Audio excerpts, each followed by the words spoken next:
ইমাম সাহেব কেমন আছেন? আলহামদুলিল্লাহ ভালো আছি। ইমাম সাহেব শোনেন, কি বলেন? বলতে আছি কি, এই যে আপনি নামাজ কালাম পড়ান, মানেরে কত জ্ঞান দেন, কত আমল করেন, বলি কি এত আমল কি লাগে? দুনিয়ায় আল্লাহ পাঠাইছে আমাদের এই আমল করতে, আর আমি তো ইমাম সাহেব, সবসময় আমল বেশিই করব। ক্যাপ্টেন, মুই শুনছি পথে ঘাটে নাকি ফোনে কথা বলাও নিষেধ আছে। আর হ্যাঁ, ইমাম সাহেব দিদি এই সবসময় হাতে খালি গনে আর গনে, গনে আর গনে, আর মন জ্ঞান দিল সব তো থাকে আল্লাহর কাছে।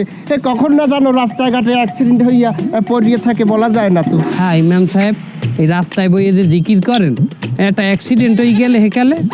জিকির মানে আল্লাহ তাআলার ধ্যান খেল, তাই বলে কি আমি রাস্তাঘাটে অন্ধের মতো হাঁটি নাকি? ইমাম সাহেব আপনি মহফিলে যান না, ওয়াজে যান না, যাই, এনে নাচের যান না, গজল গান না? গাই, গজল গাই। হ্যাঁ ভালো লাগে না এখন আর ওই আগিল্লা সুরে যে ওই গাইতে থাকেন কথা, ওগুলো ভালো লাগে না। আপনি একটা ইমাম সাহেব, এখন গজল গাইবেন হিন্দি গানের সুরে। হুজুর শোনেন, হিন্দি গানের সুরে গজল গাইলে মানে মনে করবে এই হুজুরের ভিতরে একটা মডার্ন ভাব আছে। হিন্দি মানে? হিন্দি বোঝেন না? মনে করেন একটা হিন্দি গান, ওই যেটা গান আছে না, আশিক বানায়া, আশিক বানায়া আপনে।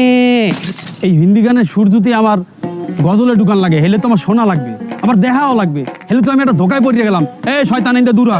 আহা সেতেন কেন ইমান সাহেব, বাদ দেন, হিন্দি বাদ দেন। কি তোরা বল, হিন্দি বাদ দেন, বাংলাই গান, কিন্তু বাংলা একটা মডার্ন সুর দেবেন না। মানে ওই যে একটা গান আছে না, গুনগুনিয়ে ভ্রমরাশি, প্রেমের লাগি বুকটা করে আ আ ও, দুষ্টু কোকিল ডাকে রে cook cook cook cook cook cook cook. মনে বাসি বাজে রে cook cook cook cook cook cook cook. বুঝছি আমার শয়তানে পাইছে, শয়তান আমার এখনই দূর করা লাগবে। ইন্দা লা হাওলা ওয়ালা কুওয়াতা ইল্লা বিল্লাহ আলিউল আযীম। যখনই আমাদের মনে খারাপ কোনো চিন্তা আসবে, তখনই বেশি বেশি ইস্তেগফার করা লাগবে, মানে আল্লাহর কাছে মাপ চাইতে হবে, আর বেশি বেশি লা হাওলা ওয়ালা কুওয়াতা ইল্লা বিল্লাহিল আলী।